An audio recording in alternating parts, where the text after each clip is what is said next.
নড়াইখালী গ্রাম। এই গ্রামে মানুষের বসতি খুবই কম। বহু বছর আগে এই গ্রামে অনেক পানির কষ্ট ছিল। পায়ে হেঁটে প্রতিদিন প্রায় 5 কিলো পথ হেঁটে নদী থেকে পানি আনতে হতো। তাই আস্তে আস্তে প্রায় অনেকেই গ্রাম ছেড়ে চলে গিয়েছে। তবে এখন আর সেই পানির কষ্টটা নেই। এখন গ্রামের বিভিন্ন জায়গায় কূপ নলকূপ তৈরি করা হয়েছে। এখন সব সময়ই পানি পাওয়া যায়। ঘড়িতে সময় এখন ভোর 5টা। আমি এখন বাড়ির বাহিরে বের হয়ে হাঁটছি স্টেশনের পথে। আমি অরবিন্দ ঘোষ। গত 2 দিন আগে অফিস ছুটি নিয়ে গ্রামে এসেছিলাম মায়ের কাছে। বাড়িতে আমার মা আর ছোট বোন রানী একা থাকে, তাই তো মাঝে মধ্যেই ছুটি পেলেই বাড়ি চলে আসি। তবে এবার এসেছিলাম বিশেষত মায়ের জন্য। মায়ের শরীরটা বেশ খারাপ কয়েকদিন যাবৎ, তাই ছোট বোন আসতে বলেছিল, কিন্তু 2 দিন ডাক্তার দেখিয়েও কোনো লাভ হলো না। অসুখে একটু কমেছে তো আবার বাড়ছে। এভাবেই দিনকাল চলছিল, কিন্তু কিছুই করবার নেই। কাল আমার ছুটি শেষ হয়েছে। আজ অফিসে হাজির হতেই হবে যে কোনোভাবে। তাই তো এত ভোরে বাড়ি থেকে বেরিয়েছি। সকাল 9টার মধ্যে অফিসে পৌঁছে অফিস শেষ করে আবার 2 দিনের ছুটি নিয়ে বাড়ি ফিরতে হবে। ছোট বোনটি মায়ের কাছে একা থাকতে ভীষণ ভয় পাচ্ছিল। তাই ওদের দুজনকে একা রেখে কাল শহরে যেতে পারিনি। কাল যদি যেতে পারতাম শহরে, আজ এত ভোরে বের হওয়া হতো না।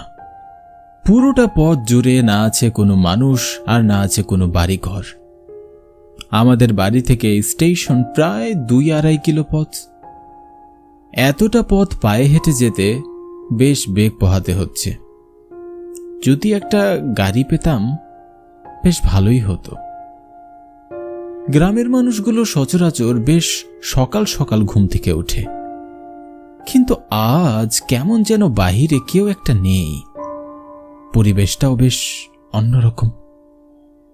যদিও চাঁদের আলোয় সবকিছু বেশ স্পষ্ট দেখাচ্ছে, তারপরেও পরিবেশের এই নিস্তব্ধতা ভেতরে কেমন যেন ভয়ের সৃষ্টি করছে। কিরে অরবিন্দ, এত সকাল সকাল কোথায় চললি? পিছনে ফিরে দেখি আমার ছোটবেলার বন্ধু ভোদায়। আমি তাকে দেখে বেশ খুশি হলাম। তারপরে তাকে বললাম, এই তো অফিসে যাচ্ছি। তা তোর কি খবর? কেমন আছিস তুই? কি আর করব, হাটখলার রাস্তায় ঘুরে বেড়াই আর মানুষদের ভয় দেখাই। তার এমন মশকরা কথায় আমি হেসে ফেললাম। তা বেশ বলেছিস। আমি কিন্তু আচমকা তোর আওয়াজ শুনে বেশ ভয়ও পেয়েছিলাম। বাড়িতে কবে এসেছিলি? একবার তো বন্ধুর খবরটাও নিলি না। বেঁচে আছি না মরে গেছি? সরি রে বন্ধু, আসলে মা ভীষণ অসুস্থ, তাই তো ভীষণ ব্যস্ততার মধ্যে দিন যাচ্ছে। তবে আজ ছুটি নিয়ে আবার বাড়ি ফিরে আসব, আর তোর সাথে আড্ডাও দেওয়া যাবে। ঠিক আছে, যা। তবে আজই ফিরে আসবি, কিন্তু মনে রাখিস আজ ফিরতেই হবে তোকে। কথাটি বলেই ভোদায় হাটখলার দিকে চলে গেল।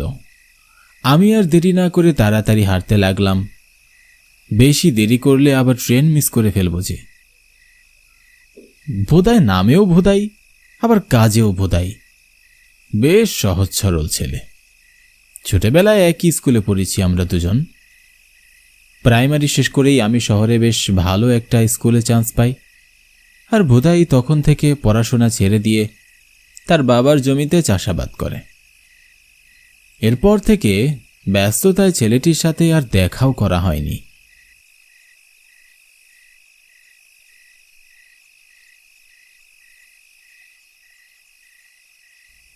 টিকিট মাস্টারের কাছ থেকে টিকিট সংগ্রহ করে স্টেশনে থাকা একটি বেঞ্চে গিয়ে বসলাম। ট্রেন আসতে আরও প্রায় 15 থেকে 20 মিনিট সময় লাগবে। আশেপাশে তেমন কাউকেই দেখতে পাচ্ছি না। পুরো স্টেশন জুড়ে মনে হয় আমি আর টিকিট মাস্টার ছাড়া আর কেউই নেই। কেউ থাকবেই বা কেন? ছোট্ট একটা স্টেশন, শুধুমাত্র এই গ্রামের জন্যই করা। আমাদের গ্রামটি ছেড়ে গেলে শুধু জঙ্গল আর বড় বড় বন ছাড়া আর কোনো মানুষের বসতি নেই। যাকে প্রায় সকাল হতে চলেছে, তবু স্টেশনে জ্বালানো বাতি মিটমিট করে এখনও জ্বলছে। বেঞ্চে বসতেই একটি কথা মনে পড়ল। কথাটি মনে পড়তেই আমার শরীরটায় যেন কাঁটা দিয়ে উঠল। আমার মনে পড়ল, মা আমাকে বেশ কিছুদিন আগে বলেছিল বোধহয় নাকি কারেন্টের শক খেয়ে মারা গিয়েছে। আমার কাছে যেন সব কিছু গুলিয়ে যাচ্ছিল। বোধহয় যদি মারা গিয়ে থাকে তাহলে আমি একটু আগে কার সাথে কথা বললাম? না না, আমার স্পষ্ট মনে আছে, আমি তো ভোদাইয়ের সাথেই কথা বলেছি। তাহলে হয়তো মা ভুল শুনেছে। না, মা এমনটা ভুল কিভাবে করতে পারে, যেখানে মা বোধাইকে খুব ভালো করেই চেনে। আমার ভাবনা ভেদ করে জোরে হর্ন বাজিয়ে স্টেশনে ট্রেনটি ঢুকে পড়ল।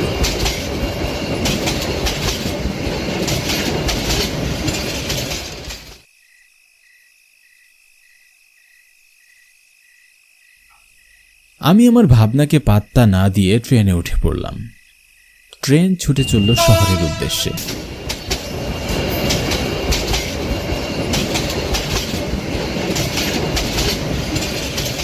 সারাদিন অফিসে কাজ করে আবারও দুদিন ছুটি নিয়ে বিকেল 5টার দিকে আমি অফিস থেকে বেরোলাম। রিক্সা করে স্টেশনে পৌঁছাতে আমার প্রায় 30 মিনিট সময় লাগলো।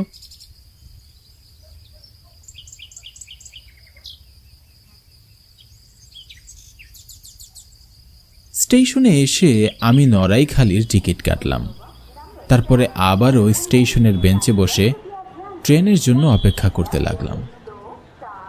ট্রেনের জার্নির এই একটাই বড় সমস্যা, স্টেশনে বসে ট্রেনের জন্য অপেক্ষা করতে হয় প্রচুর। বেশ বিরক্তি নিয়ে বসে পড়লাম। আমার সন্ধে 6টায় ট্রেন। এখন সময়ও ঠিক 6টা, কিন্তু স্টেশনে কোনো ট্রেন নেই। আমার বারবার চিন্তা হচ্ছিল বাড়ির জন্য। জানি না বাড়িতে মা আর ছোট বোনটা একা একা কি করছে। যদি ট্রেন আসতে আরও দেরি করে তাহলে তো বাড়ি পৌঁছাতে আমার প্রায় রাত 10টা বেজে যাবে। আমি নিশ্চিত এত রাতে আমি স্টেশনে কোনো গাড়িও পাবো না। তার মানে আবারও পায়ে হেঁটে বাড়ি ফিরতে হবে। যতটা সময় পার হচ্ছিল মনের ভেতরটায় কেমন জানি ভীষণ ভয় কাজ করছিল। এমনটা এর আগে কখনোই অনুভব হয়নি। আর বারবার কেমন জানি ভোদাইয়ের সে কথাগুলো মনে পড়ছিল। মনে রাখিস, আজ ফিরতেই হবে। কথাটি কানে বারবার বেজে উঠছিল। জানি না কেন আমার মন বারবার বলছিল ভোদাই আমার জন্য হাটখোলায় অপেক্ষা করবে। ছোটবেলায় আমরা দিনের বেশিরভাগ সময় হাটখোলায় খেলাধুলা করেছি। এসব ভাবতে ভাবতে স্টেশনের ঘড়িতে তাকিয়ে দেখি ঘড়িতে বাজে এখন 6:30। কি আজব, কখন থেকে অপেক্ষা করে বসে আছি, এখনো ট্রেনের পাত্তাই নেই। এতক্ষণে মাত্র 30 মিনিট হয়েছে। কেউ ঠিকই বলেছিল, অপেক্ষার সময় যেন কাটতেই চায় না। প্রায় 7টা নাগাদ ট্রেন জোরে হর্ন বাজিয়ে জানিয়ে দিল তার উপস্থিতি। আমি আর এক মুহূর্ত দেরি না করে ট্রেনে উঠে পড়লাম। রাত প্রায় 10:30 নাগাদ ট্রেন এসে পৌঁছালো নড়াইখালি স্টেশনে।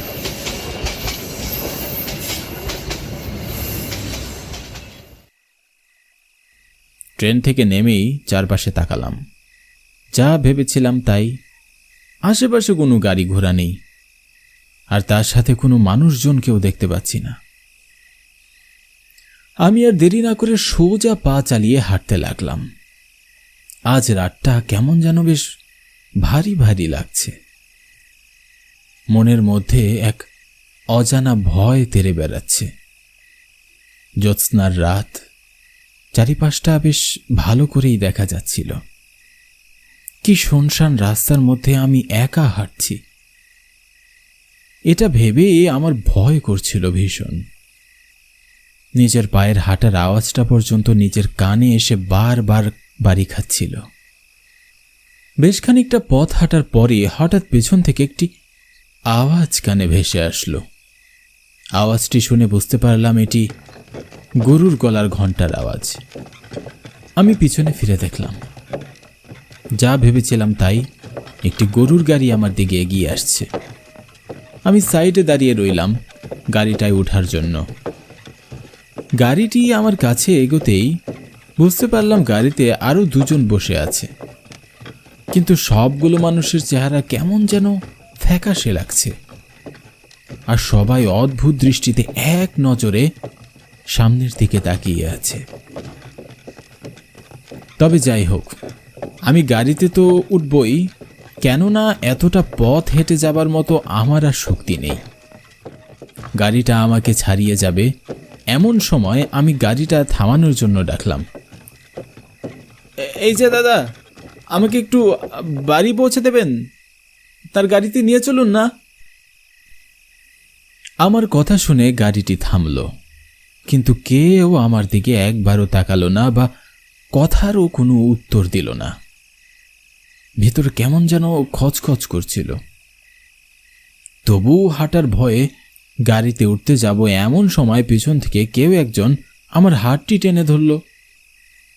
আমি পিছনে ফিরেই দেখি ভোদাই। ভোদাই আমাকে বলল, জানিস না এটা তোর জন্য নয়, এটা মরণ গাড়ি। এই গাড়িতে কেউ বসলে সে আর নামতে পারে না।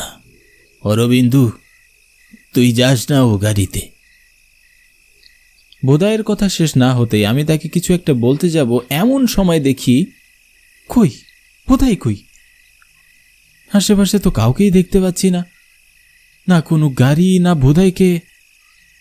পুরোটা রাস্তা জুড়ে আমি একা দাঁড়িয়ে। আমি তো স্পষ্ট ভোদাইকেই দেখলাম। আর ভোদাই, সে গাড়িটা তো এখানেই ছিল, তাহলে সব কোথায় গেল? এসব কি হচ্ছে আমার সাথে?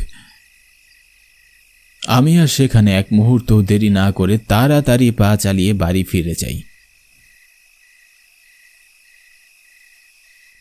বাড়ি গিয়ে মাকে সব ঘটনা খুলে বলি।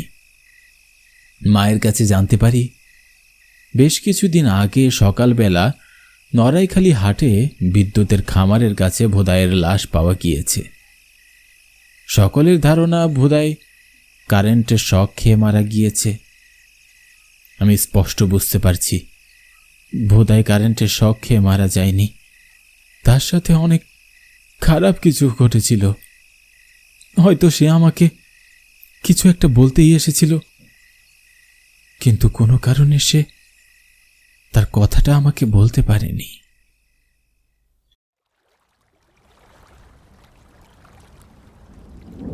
জনমানব শূন্য নদী, চারিদিকে কোথাও কেউ নেই, একদম নিস্তব্ধ পরিবেশ। নদীর পাড় থেকে ভেসে আসছে ঝিঝি পোকা আর শেয়ালের ডাক। চারিদিকে ঘুটঘুটে অন্ধকার, আকাশটা ঘন কালো মেঘে ছেয়ে আছে, আর মাঝে মাঝে বিদ্যুৎ চমকাচ্ছে। পরিবেশটা ভীষণ ভয়ঙ্কর। এমন পরিবেশের মধ্যে আমি একা নদীতে নৌকা বাইছি, তাও আবার নৌকাতে লাশ নিয়ে। এমন প্রকাণ্ড নদীর মাঝে শুধু এখন এই পানির কলকল আওয়াজ যেন আমার একমাত্র সঙ্গী, যে আমার সাথে শুরু থেকে শেষ পর্যন্ত আছে। আমি রঘু মাঝি, কুসুমপুর গ্রামের নদীর মাঝি। নদীর এপার থেকে অন্য পারে মানুষ পারাপার করাই আমার কাজ। নদীপথই একমাত্র মাধ্যম এক গ্রাম থেকে অন্য গ্রামে যাবার জন্য। তাই তো ইচ্ছা না থাকা সত্ত্বেও মাঝে মধ্যে জীবিত মানুষের পাশাপাশি মৃত মানুষও পারাপার করতে হয়। আমি এখন একটি মৃত লাশ নিয়ে যাচ্ছি বিষ্ণুপুর গ্রামে। বিষ্ণুপুর গ্রাম আমাদের গ্রাম থেকে প্রায় 2 থেকে 2.5 ঘন্টার পথ। লাশটি বিষ্ণুপুর গ্রামের বিমল মাঝির। চিকন এক চেহারার লোক, বয়স প্রায় 40 থেকে 45 বছর হবে। গত 2 দিন আগে বিমল নদীর পানিতে ডুবে মারা যায়। বিমলের লাশটি পাওয়া গিয়েছে হাসপাতালের পেছনের নদীতে। সেখানে কিছু জেলের জালে উঠে এসেছিল বিমলের লাশ। পরে বিষয়টি জানাজানি হলে হাসপাতালের এক কর্মী বিমলের লাশটিকে চিনতে পারে। পরে লোকটি আমার নৌকায় লাশটি দিয়ে বলে আমি যেন লাশটি তার বাড়িতে পৌঁছে দেই। বিমল পানিতে পড়ে মারা যাওয়া বিষয়টি একদমই অস্বাভাবিক, কারণ নদীপাড়ের মানুষ সচরাচর সবাই সাঁতার জানে।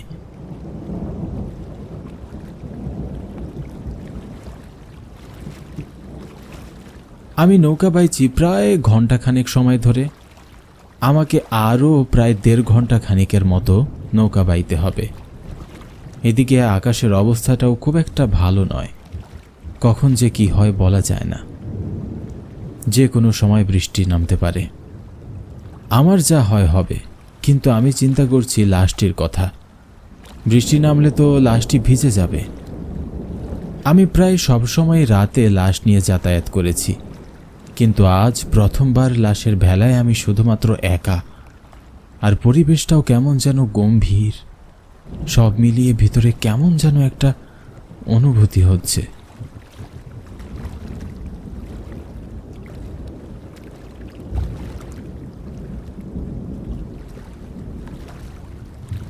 হঠাৎ দূরে জঙ্গলের পাশে অন্ধকারের মাঝে দেখি 2 জন লোক দাঁড়িয়ে আছে। অন্ধকারের মধ্যে তাদের চেহারা বা লোক দুটো ছেলে না মেয়ে সেটা বোঝা যাচ্ছে না, তবে বুঝতে পারছি 2 জন লোক দাঁড়িয়ে আছে।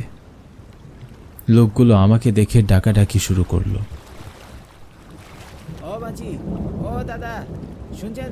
এক বিপদে পড়েছি, দয়া করে একটু সাহায্য করবেন। হারিকেনের মিটমিটে আলোয় যতটুকু বুঝতে পারি 2 জন নয় 3 জন লোক দাঁড়িয়ে আছে। তার মধ্যে একটি নতুন বউ আর একটি বর, সাথে থাকা আর একজন লোক। তাদের কোনো আত্মীয় হবে হয়তো।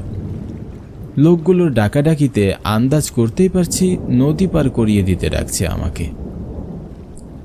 কি মশাই, কি হয়েছে? দাদা, বড় বিপদে পড়েছি, দয়া করে আপনার নৌকায় করে আমাদের একটু সামনে এগিয়ে দিবেন। লোকটির কথায় আমি বেশ চিন্তায় পড়ে গেলাম। এত রাতে এভাবে কাউকে লাশের ভেলায় নেওয়াটা কি ঠিক হবে? আর তাছাড়া আমার ভালো করেই জানা আছে নদীপথের আশেপাশে এলাকাগুলো খুব একটা সুবিধার নয়। শুনেছি এলাকায় নাকি রাতে ডাকাতি হয়, তবে আমার কাছে ডাকাতদের নেবার মতো কিছুই নেই। আবার ভাবলাম লোকগুলো যদি সত্যি বিপদে পড়ে থাকে, তাহলে তাকে সাহায্য না করে মুখ ফিরিয়ে চলে যাওয়াটা কি ঠিক হবে? বিভিন্ন ধরনের চিন্তা ভাবনা মাথায় ঘুরপাক খাচ্ছিল আমার। কি এত ভাবছেন দাদা? নৌকাটা দয়া করে পারে নিয়ে আসুন। আমার নৌকাতে কিন্তু লাশ আছে, আপনারা কি লাশের সাথে বসে যেতে পারবেন? আমাদের কোনো সমস্যা নেই, আমরা লাশের সাথে যেতে পারবো, রাজি। আমি তখন নৌকাটি পরে ভিড়িয়ে ফেললাম।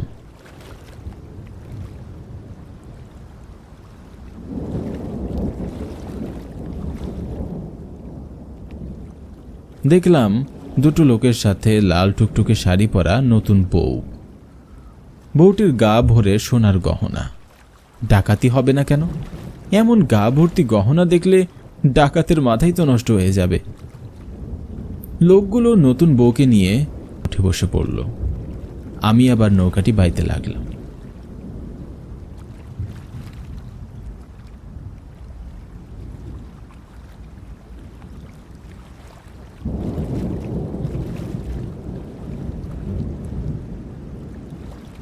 আপনারা এত রাতে কোথায় কোথায় থেকে আসছেন? লোকগুলো আমার প্রশ্নের কোনো উত্তর দিল না। তারা 3 জনে চুপচাপ লাশটির পাশে বসে আছে। আমিও আর বেশি কথা বললাম না, চুপচাপ নৌকা বাইতে লাগলাম।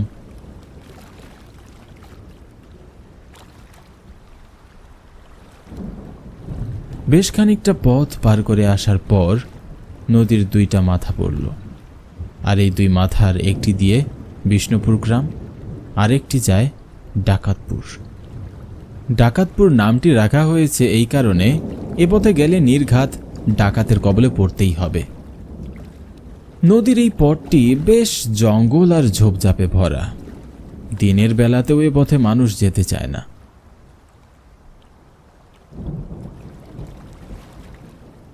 আমি নৌকাটি নিয়ে বিষ্ণুপুর গ্রামের দিকে যেতে লাগতেই বর্ষা যে লোকটি আমাকে বলল, আগে দাদা, আমাদের নদীটির ওই পাশে নিয়ে চলুন।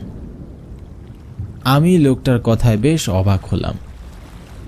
200 গ্রামের লোক জানে ওই পথে ডাকাতের বাস, আর এই লোকটি নাকি স্বেচ্ছায় ডাকাতদের কাছেই যেতে চাইছে। আপনার মাথা তো ঠিক আছে, সবাই জানে ওখানে বিপদ আছে, আর আপনি কিনা জেনে শুনেই সেই বিপদের মুখে পড়তে চাইছেন। কথা না বাড়িয়ে আমাদের নিয়ে চলুন।